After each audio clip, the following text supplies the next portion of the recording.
Hello there, PrintShift with a real quick improved belt making video. This jig is up on our GitHub. It is 155 millimeters tall from the 160 plus a 5mm lip, and exactly 430 millimeters around. So if you wrap a belt around here and cut it to length, you'll have exactly the right size belt for your PrintShift machine.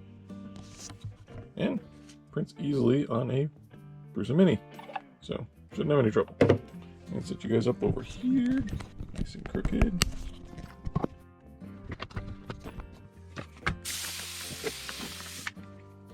Alright, so what you need for this is the belt jig, a pair of scissors. I like having a good sharp blade, some tape. I used a straight edge to rough cut this belt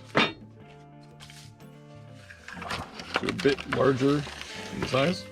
So this is the 520 millimeters end to end. Generally how I cut it.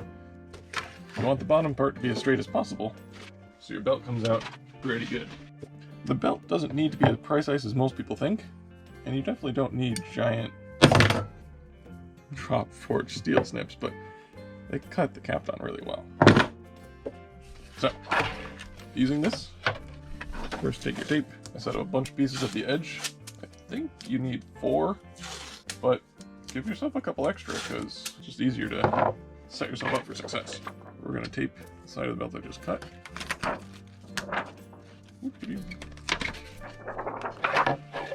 There is a large groove cut in here, printed in there, sorry. Line up just beyond that.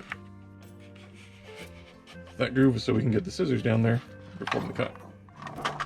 Put the belt on, wrap it around, make sure it's flush. You can see if your cut was pretty straight. Should be pretty good.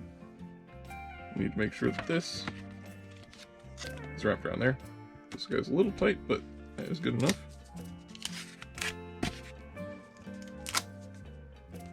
We're gonna leave that for now.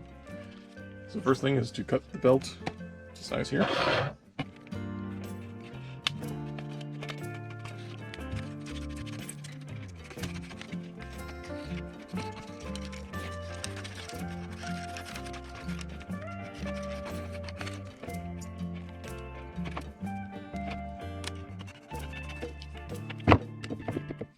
So that has your belt cut well to width. Keep an eye on how it's doing. You can use the knife to cut through here, but it's a bit of a fiddle. Found it easier to use scissors. I'm going to tape this guy down on the edges to make sure that the belt doesn't shift while I'm cutting it.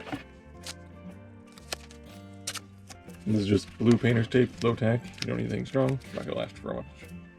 We're just going to take our scissors.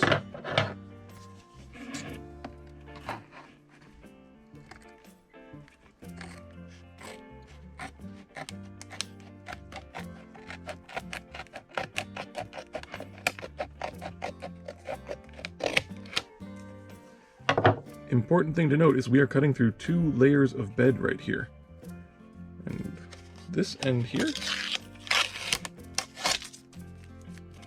one of your trash layers. And if you look under here, the other side of the belt. We'll try and form this together. Nice smooth cut. If your scissor work wasn't perfect, it's still going to line up really well because it was joined to itself. You can use your tape to assemble this as is.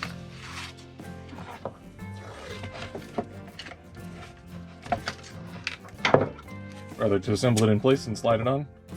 I find it a lot easier to slip the belt onto the printer before it's taped up. But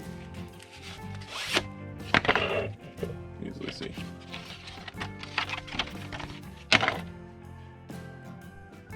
And that's the belt jig, how to work it. If you need this for other sides of the printer, it's pretty easy to scale it up and down, or even just redesign it as Fusion 360. It was, a few minutes. I'll put the source files up in the GitHub, as well as the STL. Alright, thanks for watching. Happy printing.